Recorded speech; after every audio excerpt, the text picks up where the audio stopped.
मानवता को स्वस्थ रखना अस्पताल प्रबंधन का मुख्य उद्देश्य होता है और इसी उद्देश्य को कारगर साबित कर रहा है पठानकोट शहर का अस्पताल। जी हां, रंधावा सुपर मल्टी स्पेशलिटी अस्पताल, जहां हर बीमारी का इलाज तसल्ली बख्श किया जाता है व ज़्यादा खर्चा भी नहीं आता।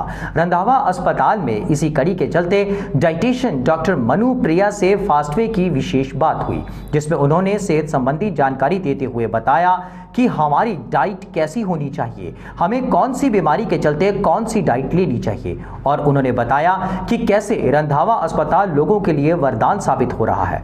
गौरतलब है कि जहां बाकी डाइटिशियन सलाह देने के लिए हजारों रुपए चार्ज करते हैं, वहीं रंधावा अस्पताल लोगों को जागरूक करने के लिए डाइट संबंधी जानकारी बिल्कुल मुफ्त में मुहैया करवा रहे हैं।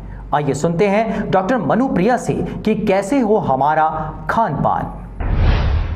नमस्कार दर्शकों, मैं हूं सतिंदर सिंह मीरथल और आप देख रहे हैं फास्टवे हलचल। जी हां, स्वास्थ्य प्रदान करना जो है वो कुदरत की नेमत होता है और स्वास्थ्य प्रदान करने में हमारे अस्पताल जो है वो बहुत बड़ी भूमिका निभाते हैं। ऐसा ही एक अस्पताल हमारे पठानकोट में है जो आम जनता के लिए संजीवनी का काम कर रहा है। जी हां, वरदान साबित हो रहा है। जाना माना अस्पताल रंधावा मल्टी सुपर स्पेशलिटी अस्पताल। जी हां, नाम ही काफ़ी है। नाम इसलिए काफ़ी है क्योंकि मरीज यहाँ आते तो हैं अपना दुख लेकर के, पर यहाँ से स्वस्थ होकर के जाते हैं और दुआएं देते हैं रंधावा अस्पताल को और यहाँ के काबिल डॉक्टर्स को।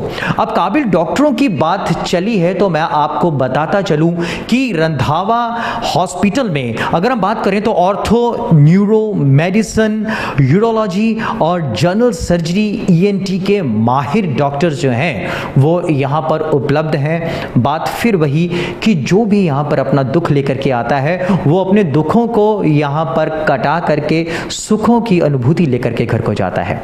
और इसी कड़ी में एक नए डॉक्टर्स की यहाँ पर ज्वाइनिंग हुई है, डॉक्टर मनु प्रिया। जी हाँ, मनु प्रिया जी यो यहाँ पर डाइटिशियन है और डाइटिशियन के साथ साथ एक नई पहल जो है वो रंधावा अस्पताल की तरफ से की गई है कि फ्री कंसल्ट करते हैं वो लोगों को कि लोगों का खान पान कैसा हो, लोगों का जो है वो खाने का तरीका और खाने में क्या क्या चीज़ें इस्तेमाल होनी चाहिए, उसके लिए यहाँ पर फ्री जो है वो कंसल्ट किया जाता है डॉक्टर मनु प्रिया के सौजन्य से। तो आइए, इस वक्त हमारे साथ मौजूद हैं डॉक्टर मनु प्रिया। इनसे करेंगे बात और जानेंगे कि हमारा खान पान किस तरह से होना चाहिए और किस तरह की सुविधाएं जो हैं वो रंधावा अस्पताल में दी जा रही हैं। सबसे पहले डॉक्टर साहब आपका स्वागत है।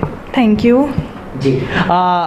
मैम, डाइटिशियन जो है ये एक बहुत बड़ी बात है और आपकी सेवाएं जो हैं वो रंधावा अस्पताल में दी जा रही हैं। कुछ अपने बारे में बताइए कि आपने ये डिग्री कहाँ से की और कुछ अपने बारे में बताइए। Okay, my name is Manu Priya. I am basically from Pathankot and मैंने अपनी ग्रेजुएशन जलंधर से की है, केएमबी कॉलेज, और मास्टर्स भी मैंने जलंधर से की है और मैंने 3 मंथ की इंटर्नशिप की है IVY हॉस्पिटल अमृतसर जी। फिर मैंने फैट टू फिट क्लिनिक है यहाँ पठानकोट, वहाँ मैंने काम किया है 3 मंथ और अब मैं यहाँ पे हूँ रंधावा हॉस्पिटल जी। मैम, अगर बात करें खाने पीने की तो आजकल ब्लड प्रेशर, शुगर या उसके साथ हम कह रहे हैं कि यूरिक एसिड, ये बीमारियां जो हैं आम इंसानों में पाई जाती हैं। तो इन बीमारियों के समय किस तरह का खान पान होना चाहिए और किस तरह की हमारी डाइट होनी चाहिए कि हम इन बीमारियों से बचें? जी, आजकल ये बीमारियाँ बहुत कॉमन है और यहाँ पे पेशेंट ज़्यादातर शुगर, बीपी और यूरिक एसिड के ही आते हैं। तो हमें ये है कि हमें बिल्कुल अपनी डाइट पे ध्यान रखना चाहिए और हमें बिल्कुल हेल्दी घर का खाना खाना चाहिए। अब बात करें डायबिटीज़ पेशेंट की, तो हमें चीनी बिल्कुल मना कर देते हैं हम उनको, शुगर पेशेंट्स को, और उनका बोलते हैं कि डायबिटीज़ के मरीज़ को जो शुगरी फ्रूट्स होते हैं जिसमें ज़्यादा शुगर होती है वो हमें नहीं लेने चाहिए। उनको जैसे एप्पल, गुआवा, पपाया, ये सब लेना चाहिए, और बनाना हो गया, चीकू हो गया, ग्रेप्स हो गए, मैंगो हो गए, ये हमें नहीं लेने चाहिए। मैम, आजकल एक प्रचलन चल रहा है कि जैसे ही शाम होती है तो फास्ट फूड जो कॉर्नर रहते हैं वहाँ पे मेले लग जाते हैं। खासकर बच्चे जो हैं वो फास्ट फूड को, जंक फूड को बहुत पसंद करते हैं। तो ये हमारे शरीर के लिए कितने हानिकारक हैं और ये इसके बारे में क्या कहें? देखिए, अब घर का खाना तो अच्छा होता है, बट बाहर का खाना उतना ही, अब हमें ये नहीं पता वो किस तरह से बन रहा है, वो क्या इंग्रेडिएंट उसमें डाल रहे हैं, और अगर हाइजीन है नहीं है वो हमें नहीं पता। आजकल जो बच्चे हैं, छोटे बच्चे, वो ज़्यादातर बाहर का खा रहे हैं और उनके पेरेंट्स भी अलाउ कर रहे हैं उनको कि वो बाहर का खाना खाएं। तो पेरेंट्स को ही भी अवेयर होना चाहिए इसके बारे में कि उनको आगे जाके क्या प्रॉब्लम हो सकती है।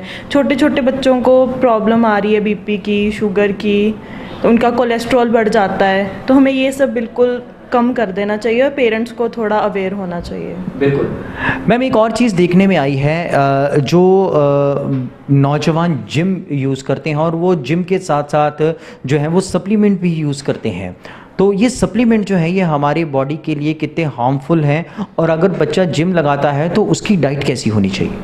देखिए, सप्लीमेंट्स हार्मफुल भी हैं और कहीं हद तक इफेक्टिव भी हैं, क्योंकि अगर जब हम एक पर्सन जिम लगा रहा है तो उसको उतना डाइट भी चाहिए, उतना प्रोटीन भी चाहिए, जो उसको अगर नहीं मिल पा रहा डाइट से तो वो सप्लीमेंट्स लेते हैं। बट हमें ये है कि 70% हमें प्रॉपर डाइट पे ही अपना ध्यान देना चाहिए और सप्लीमेंट जितना हो सके उतना हम कम लें। और सबसे बड़ी बात, यहाँ पे बिल्कुल सस्ता इलाज होता है। यहाँ पे देखो, अब यहाँ पे जो डाइट दी जाती है बिल्कुल फ्री कंसल्टेशन होती है, कोई फ़ीस नहीं ली जाती, क्योंकि पेशेंट्स वैसे भी जो आते हैं यहाँ पे उनसे वैसे ही बाकी खर्चा हो जाता है इतना, दवाइयों में, उनके ऑपरेशन में। तो यहाँ हमारे सर ने डिसाइड किया है कि यहाँ से कोई फ़ीस नहीं ली जाएगी, जो आपको डाइट चार्ट दे रहे हैं वो बिल्कुल फ्री दे रहे हैं। बिल्कुल मैम, तो ये थे डॉक्टर मनुप्रिया, जिन्होंने कहा कि हमारी जो डाइट है वो बिल्कुल सटीक होनी चाहिए और हमारा खान पान अगर सही रहेगा तो हमारा शरीर भी स्वस्थ रहेगा। और सबसे बड़ी बात कि यहाँ पर डाइटिशियन के लिए, डाइट के लिए जो है वो फ्री कंसल्ट किया जाता है, तो हमने तो इनसे फ्री में कंसल्ट कर लिया। अब आपकी बारी है, उठिए, रंधावा हॉस्पिटल आइए और अपने शरीर संबंधी, अपनी तंदुरुस्ती के लिए इनसे डाइट की कंसल्टेंट फ्री कीजिए।